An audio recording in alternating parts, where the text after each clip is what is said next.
So it's a profound technology, no doubt about it. People are working hard to make it better and better, and in every field it will have some impact. But वो impact कितना economically benefit होगा for all of us, I don't have any answer to it. For example, हर एक के घर में washing machine है, तो washing machine क्या एक रोबोट है जो कपड़े धोता है, right?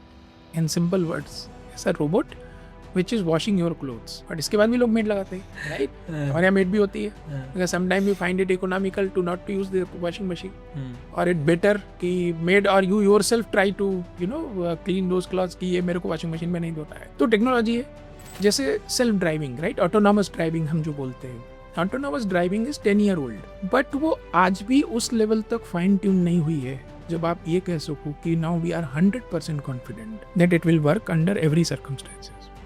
There are cases where it just fail to work. It gets clogged down. कुछ भी issue हो जाता है. How to deal with insurance cost, how to deal with accidents, legal cost, legal repercussions if autonomous driving car अगर नहीं collide हो जाती है.